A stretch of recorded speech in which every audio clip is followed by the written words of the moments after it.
राधे राधे। कार्तिक मास की कथा अध्याय 10। राजा पृथु बोले, हे ऋषि श्रेष्ठ नारद जी, आपको प्रणाम है।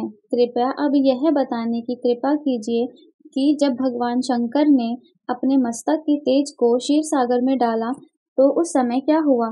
नारद जी बोले, हे राजन, जब भगवान शंकर ने अपना वह तेज क्षीर सागर में डाल दिया तो उस समय वह शीघ्र ही बालक होकर सागर के संगम पर बैठकर संसार को भय देने वाला रुदन करने लगे।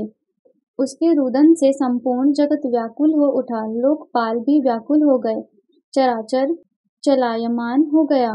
शंकर सुवन के रुदन से संपूर्ण ब्रह्मांड व्याकुल हो गया। यह देखकर सभी देवता और मुनि श्रेष्ठ व्याकुल होकर ब्रह्मा जी की शरण में गए और उन्हें प्रणाम कर उनकी स्तुति करने लगे। उन सभी ने ब्रह्मा जी से कहा, हे पितामह, यह तो बहुत ही विकट परिस्थिति उत्पन्न हो गई है।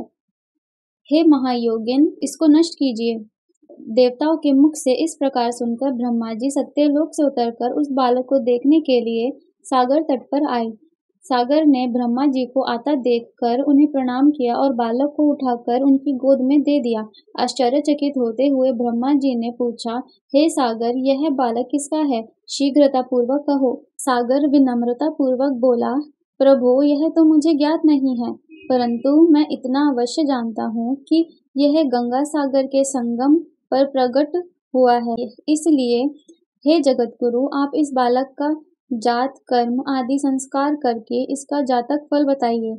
नारद जी राजा पृथु से बोले, सागर ब्रह्मा जी के गले में हाथ डालकर बार बार उनका आकर्षण कर रहा था। फिर तो उसने ब्रह्मा जी का गला इतनी जोर से पकड़ा कि उससे पीड़ित होकर ब्रह्मा जी की आंख से अश्रु टपकने लगे। ब्रह्मा जी ने अपने दोनों हाथों का जोर लगाकर किसी प्रकार सागर से अपना गला छुड़वाया और सागर से कहा, हे सागर, सुनो, मैं तुम्हारे इस पुत्र का जातक फल कहता हूँ। मेरे नेत्रों से जो यह जल निकला है, इस कारण इसका नाम जलंधर होगा। उत्पन्न होते ही यह तरुणावस्था को प्राप्त हो गया है, इसलिए यह सब शास्त्रों का पारगामी, महापराक्रमी, महावीर, बलशाली, महायोद्धा और रण में विजय प्राप्त करने वाला होगा। यह बालक सभी दैत्यों का अधिपति होगा। यह किसी से भी पराजित न होने वाला तथा भगवान विष्णु को भी जीतने वाला होगा। भगवान शंकर को छोड़कर यह सबसे अवध्य होगा। जहाँ से इसकी उत्पत्ति हुई है, यह वहीं जाएगा। इसकी पत्नी बड़ी पतिव्रता, सौभाग्यशालिनी, सर्वांग सुंदरी, परम मनोहर, मधुर वाणी बोलने वाली तथा शीलवान होगी। सागर से इस प्रकार कहकर ब्रह्मा जी ने शुक्राचार्य को बुलवाया और उनके हाथों से बालक का राज्याभिषेक कराकर स्वयं अंतर्ध्यान हो गए। बालक को देखकर सागर की प्रसन्नता की सीमा न रही। वह हर्षित मन से घर आ गया। फिर सागर में उस बालक का लालन पालन कर उसे पुष्ट किया। फिर कालनेमी नामक असुर को बुलाकर वृंदा नामक कन्या से विधि पूर्वक उसका विवाह करा दिया। उस विवाह में बहुत बड़ा उत्सव हुआ। श्री शुक्राचार्य के प्रभाव से पत्नी सहित जलंधर दैत्यों का राजा हो गया।